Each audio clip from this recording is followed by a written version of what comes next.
मित्रों नमस्कार। भारत माता की जय, वंदे मातरम, जय श्री राम। मित्रों मैं दिलीप पांडे, स्वागत है आपका मेरे YouTube चैनल पे। मित्रों जब किसी को कोई घाव लगता है तो उस घाव को भरने में कई हफ्ते लग जाते हैं। घाव बहुत गंभीर हो तो 1 महीना भी लग सकता है। लेकिन अगर मानसिक रूप से कोई आघात लग जाए, अगर दिल जिगर घायल हो जाए, तो समझ लीजिए कि वो जो घाव होता है ना, उस घाव को भरने में कई कई साल लग जाते हैं, कई कई सदियां भी लग सकती हैं। तो भैया जो राष्ट्रीय जनता दल की हार हुई है वो इतना बड़ा घाव है देश के सारे वामपंथी कुनबे के लिए, जातिवादी मानसिकता वाले कुनबे के लिए, हिंदू विरोधी मानसिकता वाले कुनबे के लिए, कि वो कभी भी इस आघात को भूल नहीं पाएंगे। और बिल्कुल ऐसा ही हम देख रहे हैं इस वक्त।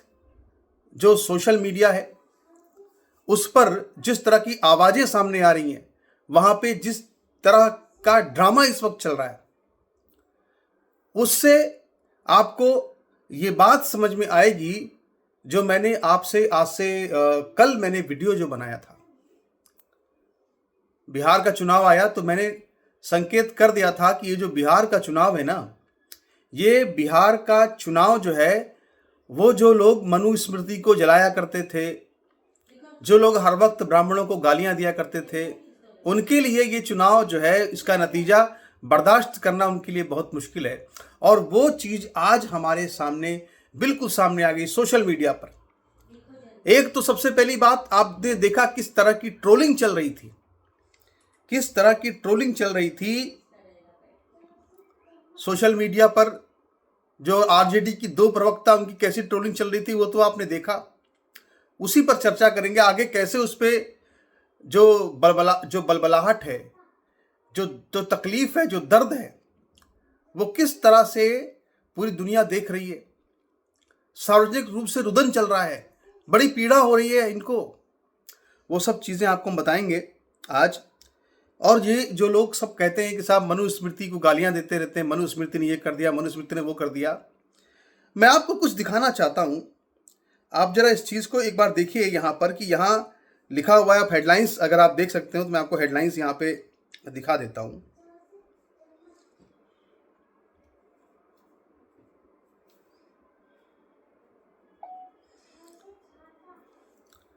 तो यहां पर देखिए जरा भैया कि यहां पे कौन सी हेडलाइंस लगी हुई है। मनुस्मृति में तो महिलाओं को इतने अधिकार दिए गए हैं, इतने अधिकार दिए गए हैं कि अगर देखा जाए तो आज महिलाओं को जो अधिकार दिए जाते हैं उसका अगर बेस है, अगर कोई महिलाओं की बात भी करता है कि साहब महिलाओं को अधिकार होने चाहिए, तो ये बात मनुस्मृति से शुरू होती है, जो हमारा एक बहुत आदि ग्रंथ है। तो आप जरा देखिए यहां पर कि ये भैया ये किसने करा दिया। लालू यादव के परिवार में जो हो रहा है, ये मनुस्मृति ने कराया है क्या? रोहिणी आचार्य, जो कि लालू यादव की दूसरी बेटी हैं, जिन्होंने कि लालू यादव को अपनी किडनी दी, अपनी एक किडनी दी, उसी किडनी पर आज लालू यादव जिंदा है। जरा देखिए हेडलाइंस छपी दैनिक भास्कर में, लिखा है कि रोहिणी बोली, मुझे गंदा कहा, मारने के लिए चप्पल उठाई, कहते हैं टिकट पैसे लेकर गंदी किडनी दी, मैंने बच्चों तक की परवाह नहीं की। यानी कह रहे साहब तुमने गंदी किडनी दी। आप समझ रहे हैं, मतलब जिस बेटी ने अपने बाप को किडनी दी, उसको कहा जा रहा है कि साहब तुमने गंदी किडनी दी है। अब आप उसको चप्पल से मारा जा रहा है। तो ये क्या मनुस्मृति करवा रही है क्या? लालू यादव के घर में मनुस्मृति लागू है क्या? क्या लिखा है जरा देखिए। रोहिणी आचार्य क्या लिखती है, ट्वीट क्या लिखा है देखिए। कल एक बेटी, एक बहन, एक शादीशुदा महिला, एक मां को जलील किया गया, गंदी गालियां दी गई, मारने के लिए चप्पल उठाया गया। मैंने अपने आत्मसम्मान से समझौता नहीं किया, सच का समर्पण नहीं किया, सिर्फ और सिर्फ इस वजह से मुझे बेइज्जती झेलनी पड़ी। कल एक बेटी मजबूरी में अपने रोते हुए माँ बाप बहनों को छोड़ आई, मुझसे मेरा मायका छुड़वाया गया, मुझे अनाथ बना दिया गया। आप सब मेरे रास्ते कभी ना चलें, किसी घर में रोहिणी जैसी बेटी बहन पैदा ना हो। ये लिखा है रोहिणी आचार्य ने। लालू यादव की बेटी हैं। अब जितने भी ये बड़े बड़े लोग जो कि लालू यादव को सब पिछड़े उसका क्या कहते हैं कि मसीहा बताते हैं साहब, कि ये अम्बेडकरवादी और क्या क्या और पेरियार और क्या क्या बताते रहते हैं, ये साहब ब्राह्मणों के खिलाफ है, ये है वो जो करते रहते हैं कि मनुस्मृति को उखाड़ दिया, क्या क्या बताते हैं लालू यादव को, क्या क्या मसीहा मानते हैं लोग। और लालू के परिवार में तो नहीं लागू ना मनुस्मृति, तो वहां पे इस बिचारी रोहिणी आचार्य का इतना अपमान क्यों किया जा रहा है, क्यों किया जा रहा है भाई? ये सवाल जो है, ये सवाल तो हम बार बार पूछते रहेंगे क्या क्या चल रहा है। खैर, लेकिन आज जो है हम थोड़ा चर्चा करना चाहते हैं कि जो ये प्रियंका भारती और जो ये आप बात हुई थी कि साहब एक फोटो आई और वो फोटो आई कंचना यादव की। कंचना यादव 2 घंटे पहले की फोटो, लिखा हुआ है मनुवाद की छाती पर बिरसा फुले अंबेडकर, ब्राह्मणवाद की छाती पर बिरसा फुले अंबेडकर। और फोटो क्या लगाई गई? फोटो ये लगाई गई, देखिए साहब, आराम से बिल्कुल पहाड़ों की वादियों में बैठे काला चश्मा लगाए कि हमें कोई फर्क नहीं पड़ता। ये जो काला चश्मा लगाते हैं ना, तो काले चश्मे लगाने से क्या होता है, वास्तविकता धुंधली हो जाती है और ये काला चश्मा जो है अहंकार की भी निशानी बन जाता है साहब। हमें ज़्यादातर कौन, बड़े बड़े लोग काला चश्मा लगाते हैं, बड़े बड़े लोग, क्योंकि वो किसी को देखते ही नहीं है, बड़े बड़े फिल्म स्टार। अब कंचना यादव जो है कितनी बड़ी फिल्म स्टार है, देखिए काला चश्मा लगाकर बैठ गई है, कह रही हमें साहब कोई फर्क नहीं पड़ता, अंबेडकर फुले मनु क्या क्या बातें कर रही हैं। तो भैया ये कतई सुधरने को तैयार नहीं, यानी कितना इन्होंने नुकसान किया है अपनी पार्टी का, इसके बाद भी कतई सुधरने को तैयार नहीं है। और जो मैंने संकेत कर दिया था आपसे कल, चर्चा होगी, चर्चा जो है वो ठाकुर के कुएं तक आएगी। ये जो आप देख रहे हैं मनोज झा, जो कि आरजेडी से जो है राज्यसभा के सांसद बनाए गए मनोज झा, इन्होंने एक कविता सुनाई थी, क्या, ठाकुर का कुआं, ठाकुर के कुएं पर उन्होंने कविता सुनाई थी। अब ठाकुर लोग इनको वोट नहीं दिए, ठाकुर लोग वोट नहीं दिए। भाई क्यों वोट देंगे भाई, जब तुम ठाकुरों को गाली दोगे, ठाकुर का कुआं बताओगे आप। कुएं को लेकर तो बहुत चीजें हैं, अपना कुआं खोद लेते, जो सबका कुआं खोद रहे थे वो अपना कुआं खोद लेते हैं। मतलब पानी नहीं पीने को मिला, मतलब पानी पीने को नहीं दिया जा रहा था। इसके बाद भी देखिए कंचना यादव और प्रियंका भारती के पुरखों को जो है ब्राह्मणों ने पानी तक नहीं पीने को दिया, फिर भी ये जिंदा हैं, इनके पुरखे फिर भी जो है जिंदा रह गए, उनके बच्चे जिंदा रह गए। प्रियंका भारती और कंचना यादव जो है प्रकट हो गई, इनको पानी पीने को नहीं दिया गया साहब। ये सब जो है फालतू की जो बातें होती हैं, ये फालतू की बातें करके इन्होंने खूब हिंदू समाज को खूब बांटने की कोशिश की, लेकिन हिंदू समाज ने इनकी एक सुनी नहीं। अब यहाँ पर मनोज झा को अब ठाकुर का कुआं बड़ा भारी पड़ेगा। अब मनोज झा को ठाकुर का कुआं जो है बहुत भारी पड़ने वाला है। और क्या क्या बातें हो रही देखिए यहाँ पे साहब, ये कोई डॉक्टर पूजा त्रिपाठी हैं, लिख रही हैं, 2 फोटो लगाए हैं कंचना यादव प्रियंका भारती, लिख रही हैं वो डरते हैं बोलने वाली औरतों से, चीखने वाली औरतों से, सच उधेड़ने वाली औरतों से। अच्छा, ये कौन सा सच उधेड़ रही भाई है? किसी एंकर से उसकी जाति पूछना कि तुम त्रिपाठी हो कि तिवारी हो कि तुम कश्यप हो, ये सच उधेड़ना है क्या? गाली देना, बदतमीजी करना, तर्क ना हो, लड़ना झगड़ना, ये क्या है? अब ये सब चल रहा है। मतलब अब इनको जो है पूरा का पूरा इनको डिफेंड किया जा रहा है, कंचना यादव को। और सब में तो कहूंगा साफ साफ कि भाई कंचना यादव प्रियंका भारती का तो करियर चौपट हो चुका है, पॉलिटिकल करियर, समझ गए आप, चौपट हो गया। अब तो उसमें कुछ होना नहीं है, उसमें 4 चांद तो लगने नहीं है। प्रियंका भारती और कंचना यादव के करियर में कोई 4 चांद नहीं लगना, वो तो अब राजनीति से आउट समझिए उनको। वो प्रवक्ता के लिहाज से भी कहीं दिखने वाली अब नहीं, ना उनको कहीं भेजा जा रहा है, ना उनको कहीं बुलाया जा रहा है, क्योंकि सबसे ज़्यादा नुकसान तो इन लोगों ने किया ही है। लेकिन इनकी दुकान चल गई है, क्योंकि इनको ट्रोल किया जा रहा है, तो इनकी दुकान जो है वो चल गई है। तो अब ये क्या लिख रही हैं कि ये कितना दुर्भाग्यपूर्ण है कि किसी महिला को बदतमीज कह देना, शूर्पणखा कह देना, ताड़का कह देना, ये भाजपा का कल्चर बन चुका है। और दीदी हम आपके साथ हैं, और क्या क्या जवाब दीजिए भाई। सीधी सी बात देखिए आप, अब आप जानते हैं ना कि वो इनको क्या कहा गया साहब, इनको कहा गया ताड़का पूतना। इनको कहा गया ताड़का और पूतना। प्रियंका भारती और कंचना यादव को ताड़का और पूतना कहा गया। भैया ताड़का और पूतना तो महाभारत, ताड़का तो रामायण का किरदार है, पूतना महाभारत का किरदार है। तो रामायण महाभारत में अच्छे किरदार भी है, बुरे किरदार भी है। जैसी आप अपने इमेज रखोगे दुनिया आपको वैसे ही कहेगी। तो अगर आपको दुनिया ताड़का और ये कह रही है तो आप खुद सोचो कि आप क्या हो, आप और ऐसा क्यों हो रहा है। यहाँ पे देखिए जरा, अब यहाँ पे इन्होंने ट्वीट किया है कि अब मतलब इनको ही लग रहा है साहब कि हमारी 250 सीट आने वाली थी, 250 सीट जीतने वाले थे, चुनाव आयोग की वजह से हम सिर्फ 25 सीट जीत पाए। अब इनका ये प्रोपेगेंडा चल रहा है। क्या लिखा है साहब देखिए यहाँ पे, मतलब दर्द, बलबलाहट, छटपटाहट, तड़फड़ाहट, जो एक दुख पीड़ा जो दिख रहा है उसको जरा ये देखते हैं। क्या है लिखा है कि बिहार चुनाव आयोग ने करवाया नहीं है बल्कि पैसे से खरीदवाया है। जिन राज्यों को लगता है कि वो फिर भी चुनाव लड़ेंगे तो लड़ें, माननीय सुप्रीम कोर्ट ने तो चुनाव खरीद लेने की हरी झंडी दिखा दी है। यानी माननीय सुप्रीम कोर्ट ने चुनाव खरीद लेने की हरी झंडी दिखा दी है। यानी वो सुप्रीम कोर्ट जहां पर इनका सबसे ज्यादा कब्जा है।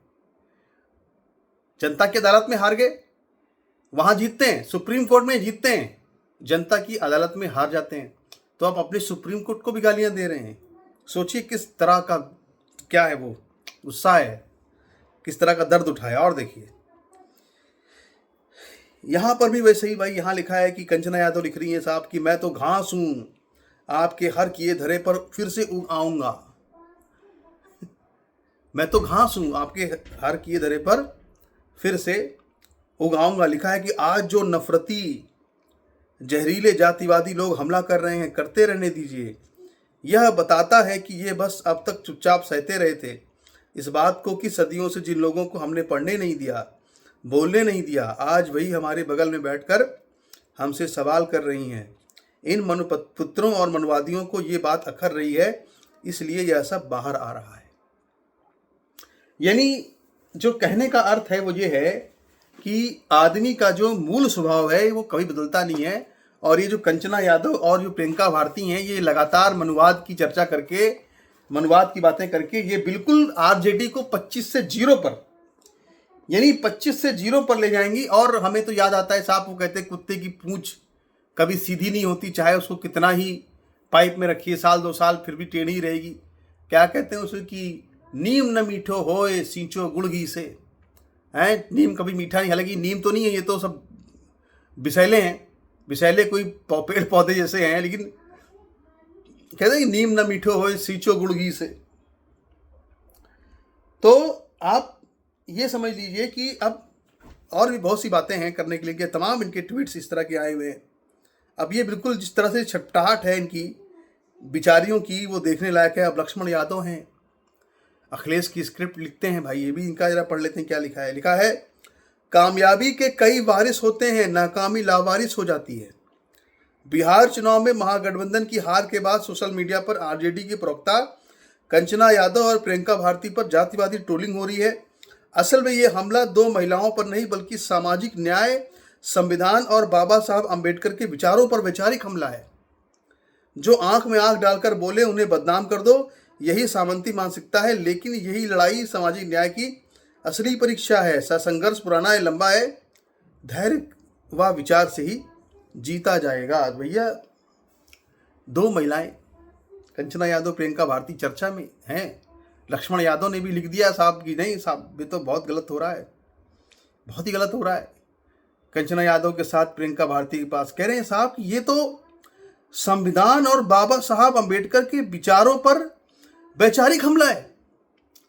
यानी ये जो सुधांशु त्रिवेदी को बैठ करके बदतमीजी कर रही थी ये प्रियंका भारती, ये जो जातिवाद खत्म करने की बात करते हैं, अम्बेडकर की हिंदू धर्म में जातिवाद नहीं होना चाहिए, तो ये जो दोनों महिलाएं जो बैठकर सामने वाले एंकर की जाति पूछ रही, तुम त्रिपाठी हो, तुम तिवारी हो, तुम ब्राह्मण हो, हैं, ये जो जाति पूछती थी, ये यही है क्या अम्बेडकरवाद?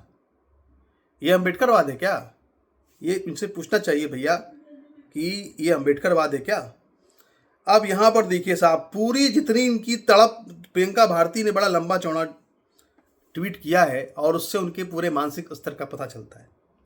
क्या लिखा है साहब, जरा देखिए। लिखा है, जब कोई भीमटी कहता है तो भीम का नाम गूंजता है। अब इससे कोई ये पूछे कि भीम तो महाभारत के किरदार थे, है कि नहीं, थे कि नहीं थे? तो नाम भी तो वहीं से ले लिया, हमारी भारतीय संस्कृति से। वो तो मनुवाद ही मानते थे तुम्हारे हिसाब से। तो जब कोई नील चट्टी कहता है तो नीला रंग याद आता है, जो समता और सामाजिकता का, न्याय का प्रतीक है। ये शब्द हमें मजबूत करते हैं। इन महिलाओं से ना कोई हमारी आवाज़ छीन सकता है, ना समाज और ना समाज का समर्थन। तो भैया यहाँ लिखा है कि बाबा साहब ने हमारी बेड़ियों से हमको मुक्त किया है, उन बेड़ियों में हम दोबारा कैद नहीं हो सकते। अब चुनाव हारने का मतलब इनको क्या मतलब चुनाव हारने का मतलब ये है कि आप बेड़ियों में कैद हो जाएंगे, फिर से मनुवाद आ जाएगा।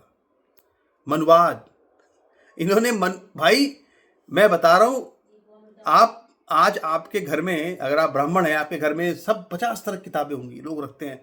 कोई पढ़ने के लिए रखे अगर मनुस्मृति तो रख सकता है, लेकिन किसी के घर में रामायण मिलेगी, महाभारत मिलेगी। हमारे यहाँ तो महाभारत भी है, यहाँ पे रामायण भी है, सब है, ऋग्वेद है, सामवेद सब है। मनुस्मृति तो मेरे पास भी नहीं है।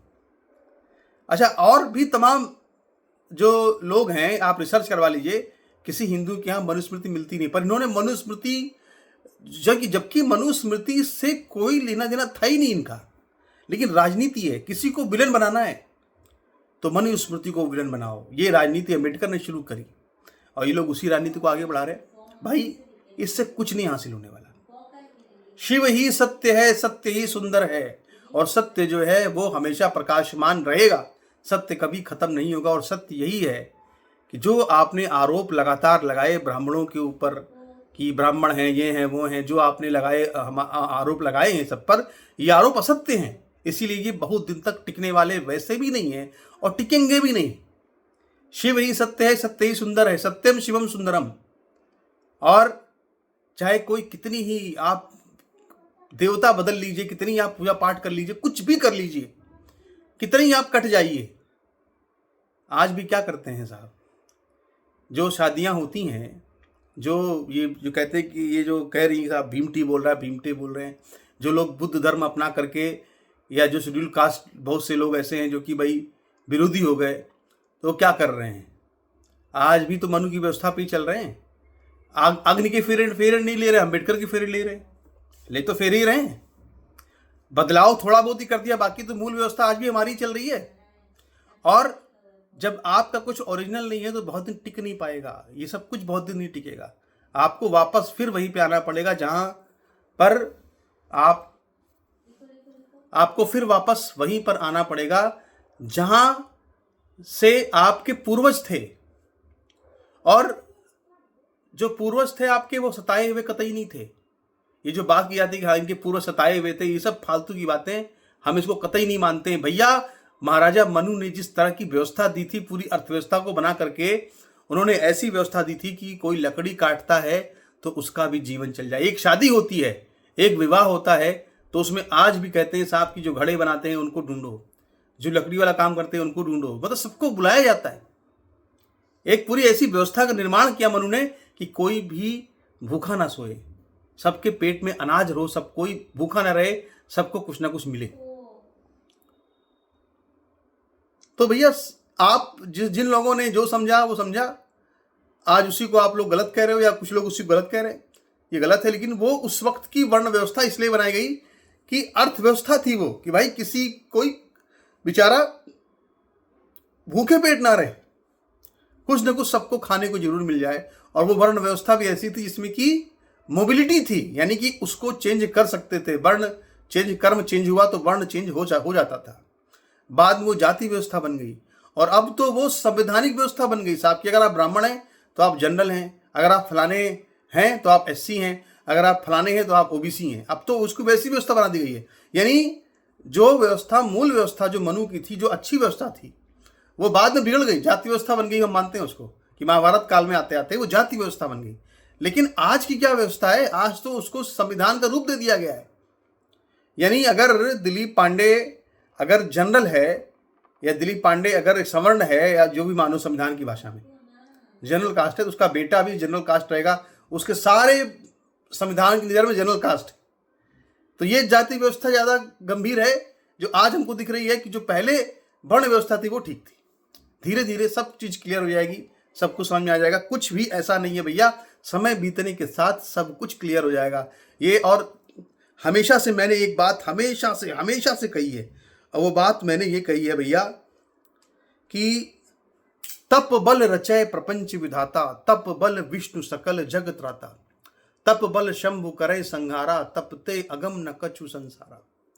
ये श्री रामचरितमानस जी की पंक्तियां हैं जिसमें तपस्या के महत्व का वर्णन किया गया है। और ये कहा गया है कि तपस्या के बल से ही जो ब्रह्मा जी हैं वो सृष्टि को रचते हैं, तपस्या के बल से ही विष्णु जी जो है वो सृष्टि को चलाते हैं, तपस्या के बल से ही शिव जी विष्णु इस सृष्टि का संहार करते हैं, खत्म करते हैं, प्रलय लाते हैं, आपदा लाती है। इस दुनिया में जो कुछ भी चल रहा है वो तपस्या के बल से ही चल रहा है। और अगर ब्राह्मण आज भी, अगर ब्राह्मण इतने प्रोपेगेंडे के बाद भी, आज भी इतना प्रोपेगेंडा हो गया, क्या क्या नहीं हो गया, इसके बाद भी क्या कोई ब्राह्मणों का क्या कोई बाल बाका कर पाया? क्या नहीं कर पाएगा। क्यों? क्योंकि पहले कह दिया कि तप बल रचय प्रपंच विधाता। आज तो जो ब्राह्मण है ना वो तो मीट भी खाने लगा, मांस भी खाने लगा, मुर्गा भी खाने लगा, शराब पीने लगा। लेकिन अगर वास्तव में अगर जो ब्राह्मणों की जो तपस्या की है ना, उस तपस्या का रिजल्ट है कि आज भी कितना ही कुछ कर ले वो कुछ कर नहीं पाएंगे। दूसरी बात यह है कि ये कोई गुंडागर्दी नहीं, कि मैं ये बात कोई गुंडागर्दी से कह रहा हूं, ये बात मैं इसलिए कह रहा हूं क्योंकि ब्राह्मणों ने कभी कोई प्रतिक्रिया भी नहीं दी। यानी आप देखिए, चाहे फिल्म की बात कहें, इतनी फिल्में आई, सब में ब्राह्मणों को गाली दी गई, इतने तमाम चीजें आई, सब में क्या क्या नहीं कहा गया, लेकिन क्या उससे कोई फर्क पड़ा? कोई फर्क नहीं पड़ा।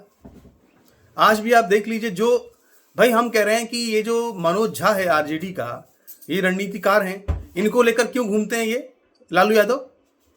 या ये जो क्या नाम है कि अगर आप देखें तो मायावती जी के सतीश मिश्रा, काहे को इनको लेके घूमते हैं भाई? काहे को लेके घूमते हैं मिश्रा जी को? तो भैया आप अपने अंदर योग्यता पैदा कीजिए। किसी को गाली देने से क्या लाभ है? और योग्यता कहां से आएगी? योग्यता आएगी तपस्या से, तप से। तब आप उतना तप कर सकते हैं क्या? आप क्या क्या समझते हैं? आप क्या विधान क्या है ब्राह्मण होने का? क्या विधान है? आज तो लोग ये मानते हैं कि हम जन्म लिए तो ब्राह्मण है, मतलब ब्राह्मण माता पिता की संतान है तो ब्राह्मण हो गए। ये पहले नहीं था।